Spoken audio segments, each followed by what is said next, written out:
Welcome back to my channel for another Fuji episode, and this episode will be about the following.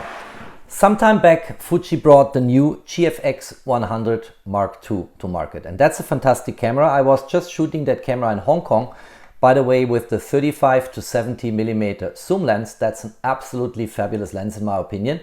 I reviewed this lens before on my channel, but might want to post a video about that Hong Kong shooting later in the next couple of weeks, because this lens is almost as a prime lens on every focal length you choose here.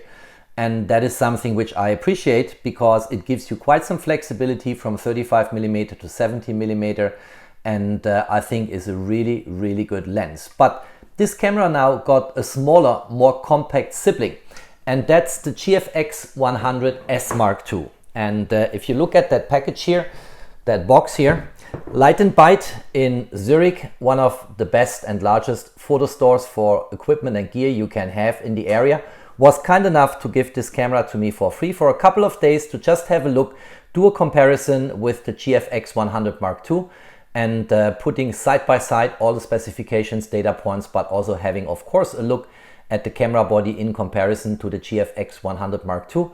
And I'm very grateful to my friends there. They helped me out again. It's always great to collaborate with you guys, because you're so helpful, and whenever you have new gear, you let me have a first look at it. Let's kick off the video.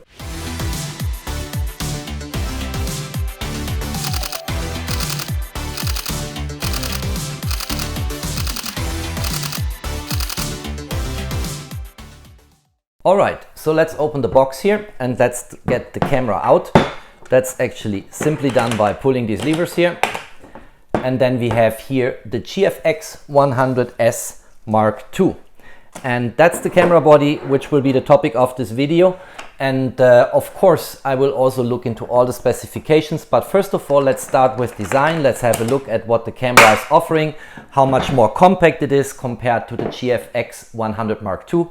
And let's put these two cameras side by side. Let's start with the rear side of the camera. And there is not much to spot here, but we'll come to specifications later on. So here on the left hand side you see the GFX100S Mark II, and here you see the GFX100 Mark II on the right hand side.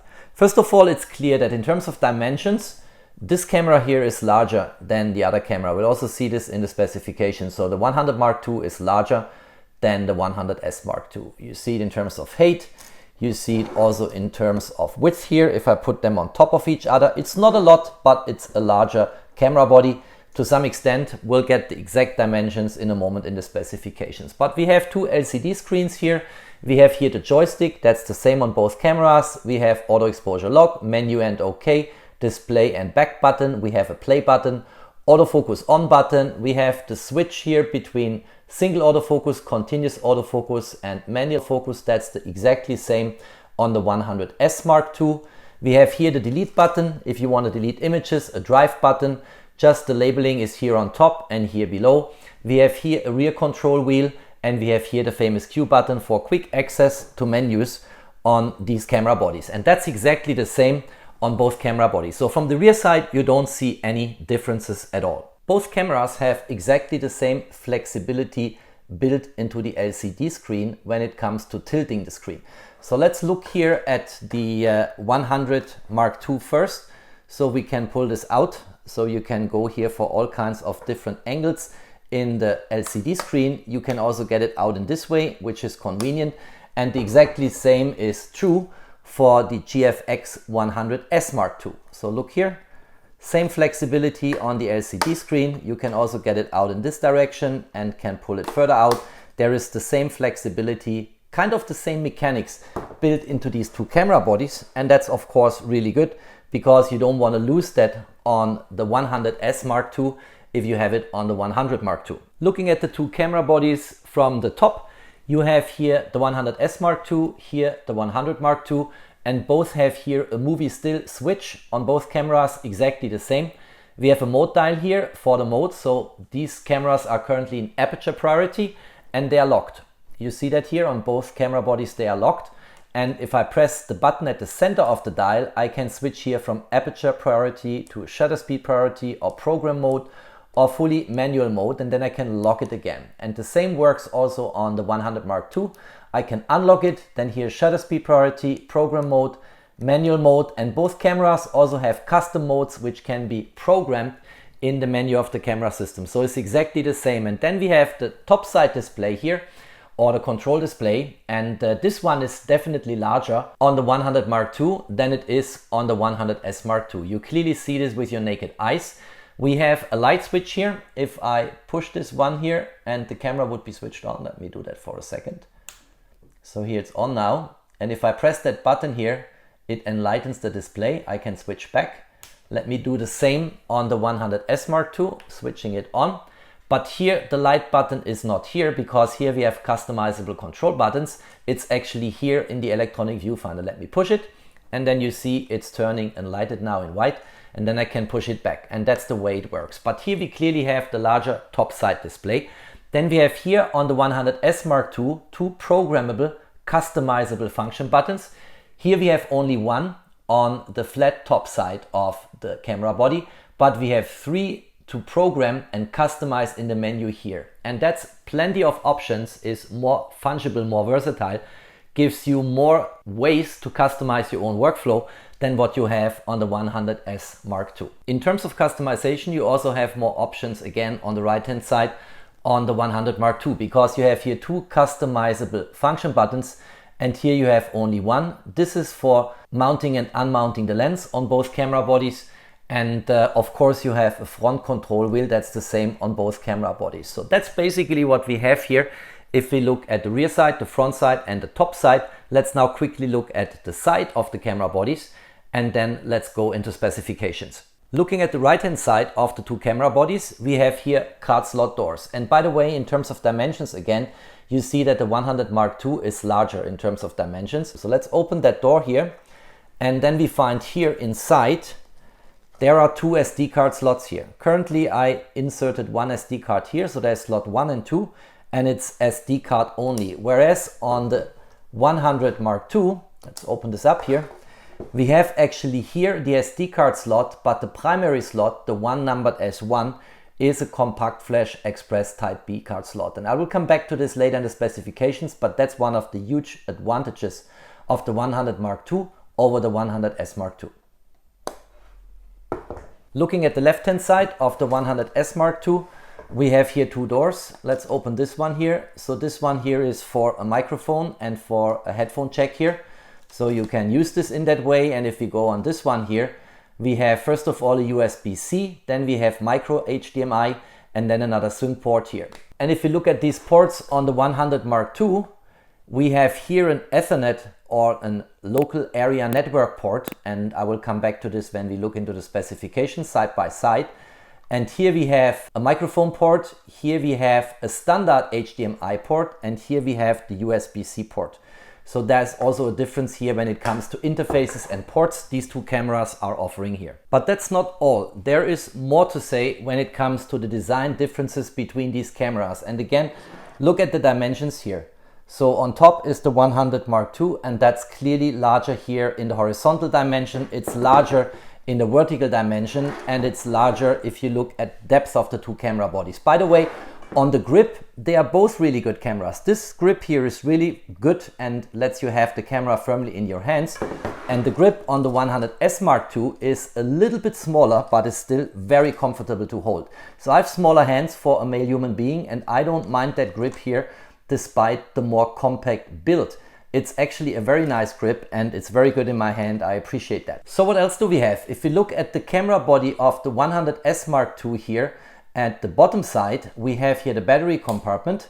The battery, by the way, is the same as what we have on the 100 Mark II, but there are differences in the specifications, which I will cover later. But then there is nothing going on here. There's a tripod mount and that's it. That's different on the 100 Mark II. Because here we have the tripod mount, here we have the battery compartment, same battery as what we have on the 100S Mark II, but here is another door, and that door is to mount actually a hand grip, which Fuji offers for the 100 Mark II for vertical shooting. And then you have here all your control elements, and you can basically turn the camera by 90 degrees for portrait orientation shooting can mount that hand grip, and there is no hand grip, at least from Fuji, available for the 100S Mark II, and this one here also offers more flexibility in terms of batteries. If I open that up here, let me quickly do that. You have two batteries in here, and that extends of course your battery life compared to mounting a third-party provider hand grip here, where you will have no connections at the bottom of the camera to use or deploy two batteries simultaneously, and in this way double your capacity. That's only possible on the 100 Mark II, and that's a pro feature which professional photographers, in particular if they are out there in the field and not in the studio where you can maybe more easily switch batteries, will really appreciate. In particular, if you are in fashion and people photography and you want to go for portrait orientation and you want to double your battery capacity, that's the way to go. And for this, we have on the 100 Mark II here a port, and that port is not available on the 100S Mark II. There is just nothing going on here in terms of electronic connections. The last big difference when it comes to the design of the camera body is the way the electronic viewfinder is here integrated into the camera body. And in the 100S Mark II, it's actually firmly built into the camera body. You cannot remove it. You have the electronic viewfinder here firmly mounted, and that's it. By the way, you have the same hot shoe as what you have on the 100 Mark II. But here you can remove the electronic viewfinder. Let me quickly illustrate this. It's very simple. It just slides off if I push these two buttons here. And then I have an additional accessory I can use, namely a tilt adapter here. If I unscrew this, I can use this here to actually mount it. I will show in a second, and get the electronic viewfinder on top of that tilt adapter. And that's a very, very useful feature for, in particular, one reason I'm going to point out when I mounted all this. So let's mount this here. Let's see how this works. Let's get this on top here. Let's get this down. And let's then mount here the electronic viewfinder, which comes here. Let me just do this. So this is firmly on now. And now you can here, first of all, control this in terms of movements. So that's fine. And you can now, if you want, tilt that for waist level type shooting. And this is super convenient if you want to deploy the in-body image stabilization in the camera body and go for longer exposures, much longer exposures without a tripod by handheld shooting. And by the way, you should lock all this. So here's a lock mechanism. I need to push that lever here, then this cannot accidentally slide off. And I should also lock this one if I'm in the waist level shooting mode here. And if this is locked, it cannot tilt into other angles here. And now you can look from the top with your eye into the electronic viewfinder, press the camera firmly to your chest, and in this way get even more stability, less shakes and vibrations, and you can control then longer exposures by handheld shooting via the in-body image stabilization of the camera body. It's an absolutely fantastic feature. And of course, there are also other applications I see for that. If you are a macro shooter, you have to go on a low level on the ground. You can just look from the top with your eye into the electronic viewfinder. You can also go for different angles, of course, which might also be useful. You can always screw this on here and in this way get it fixed, and it cannot accidentally slide into a different angle. And that's an absolutely fantastic feature that the Fuji GFX100 Mark II is offering, and which you cannot have on the Fuji 100S Mark II. And I just wanted to illustrate this to make people aware that there is a tilt adapter and the electronic viewfinder can be removed and used in this way, and then you have a totally different flexibility in your workflow and the way you shoot the camera. Alright, the only way to get the truth what the differences are between these two cameras, the major ones and also the nitty-gritty ones, is if you go side by side through the specifications of these two cameras. I've done this in the past in other comparisons, and it's a lot of work, but I can provide here and there a shortcut so you will not get bored, and I have done the work for you.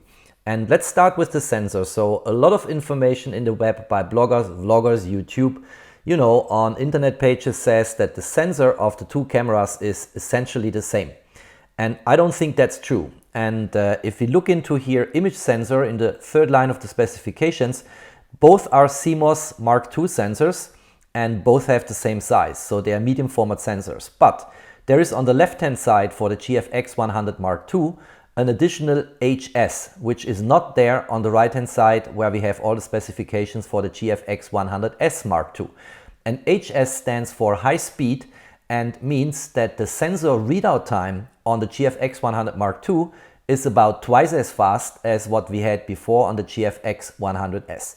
And I don't think that feature is implemented in the same way on the GFX100S Mark II on the right hand side, and I'll provide further evidence for that later on when we go through specifications, which actually show that the readout time of the sensor on the GFX100 Mark II actually seems to be faster than what you have on the right hand side on the 100S Mark II. So my assumption is that people who say that the sensor in the two cameras is the same, that this is not a correct information.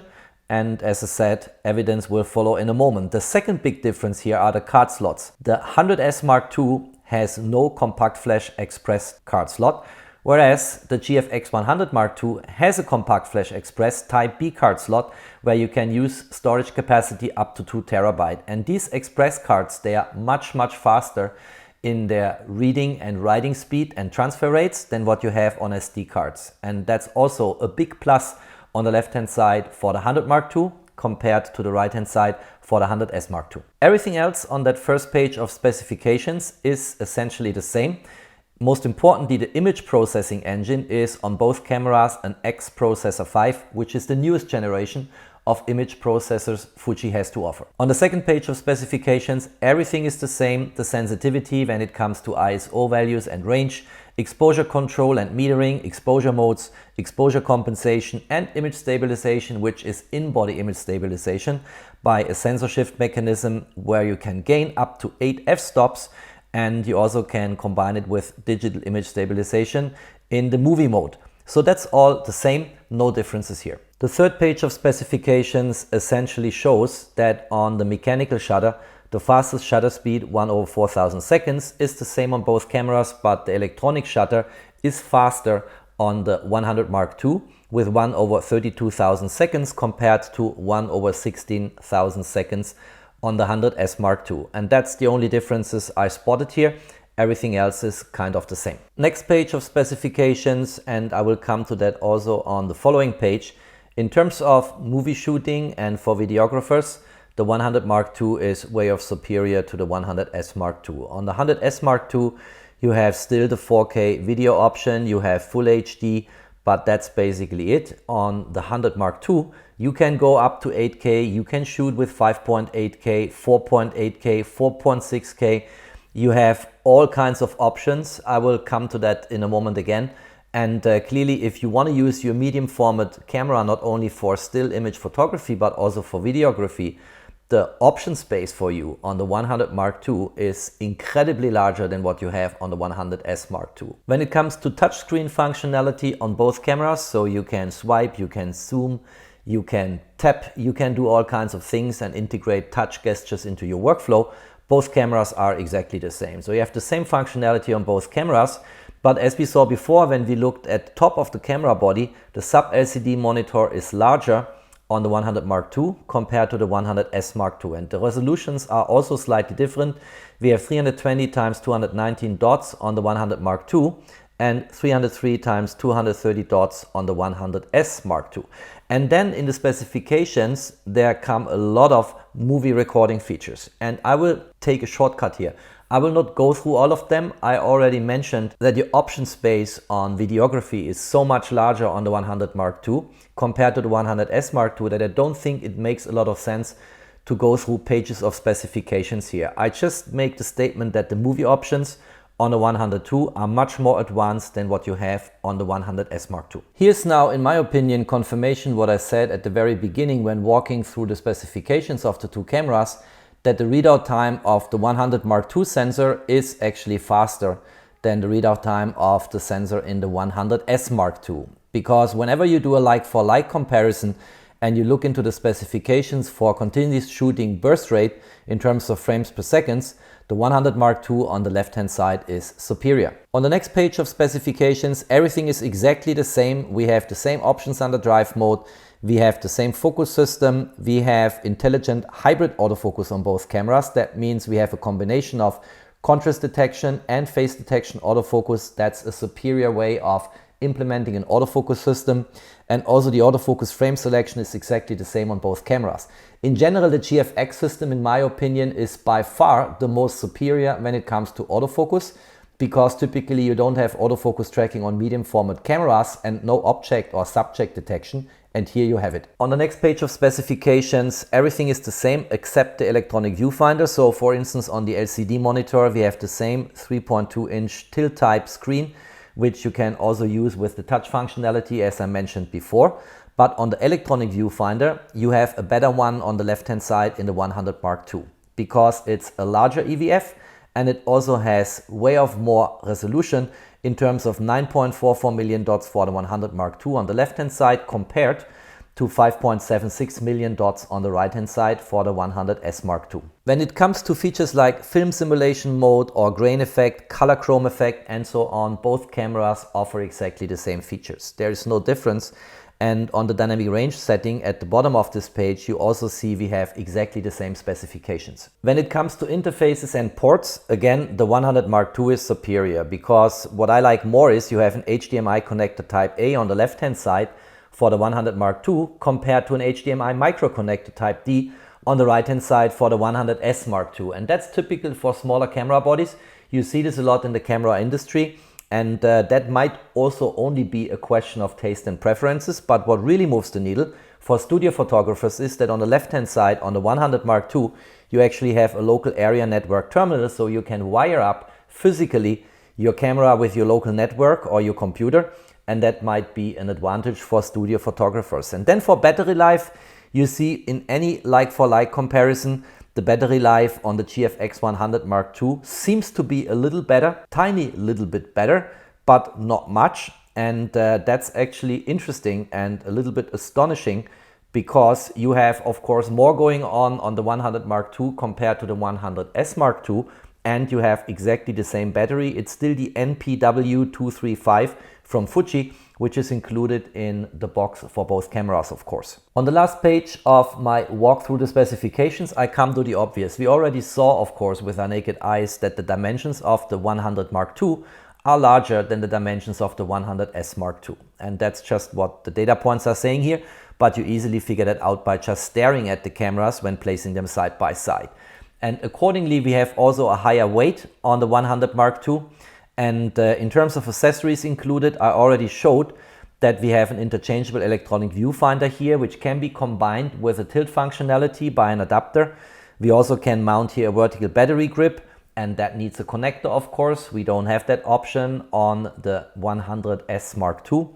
And then, of course, because we have 8K video capabilities and also a substantial time where we can continuously record video, there is an option to mount a cooling fan on the 100 Mark II on the left hand side here, which you don't have and also don't need, because it only goes up to 4K video on the 100S Mark II. And that concludes basically the specifications. So I spent now a lot of time in the specifications based on what we have from Fuji on the 100 Mark II and the 100S Mark II. I also showed you the design differences, the additional tilt adapter optionality you have, the different hand grip with 2 batteries instead of 1 for the 100 Mark II, and so on.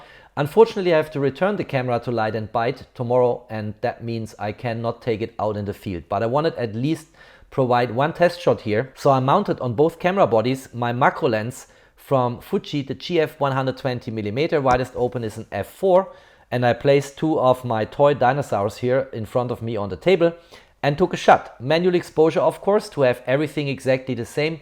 Lighting conditions are not changing in the studio, so I went for a 2-second exposure. I stopped down to f16 to have not a completely shallow depth of field.